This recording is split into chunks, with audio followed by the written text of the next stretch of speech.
That's a really solid question. The answer is very deep. The answer is no. Is the camera rolling? Is it rolling? Yeah, good. So I just saw that video right now and I want to give you my take on that video.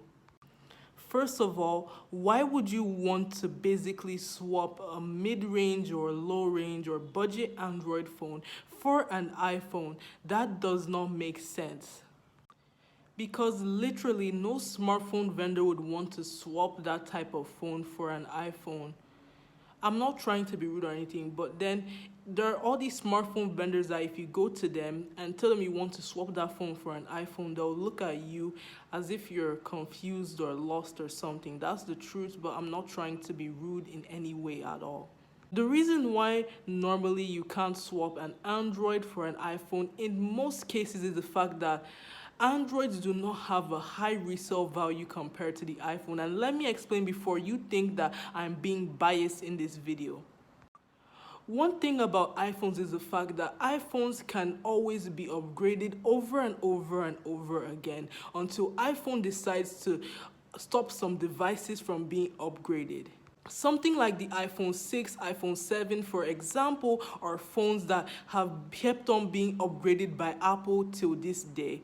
And it's when Apple wants to pull the plug that they can do that. Since iPhones can keep getting upgraded, you will still get access to many of the new features that iPhone has. Well, not all of them, but many of these new features will be accessible even on an older iPhone, as long as that iPhone supports updates. For Android phones, most of them cannot be upgraded, and that's a fact. You would have to buy the newer version of that phone in order to get the newer Android version and features. And the Android phones that you can swap for an iPhone are mostly the Samsung Galaxy S series, like maybe an S10, S20 or something.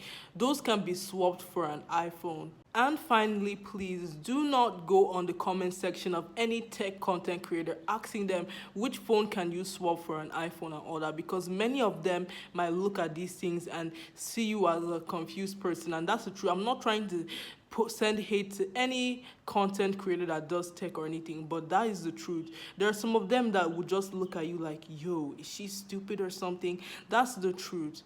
And if you want to get an iPhone or any smartphone in particular in general, what you would have to do is that you would have to basically research on the smartphone, like probably watch some review videos on YouTube and go to many blog sites that post the specs of those smartphones and do your research and save up enough money so that you can buy that smartphone of your choice. Anyway, that's all for today's video. Goodbye.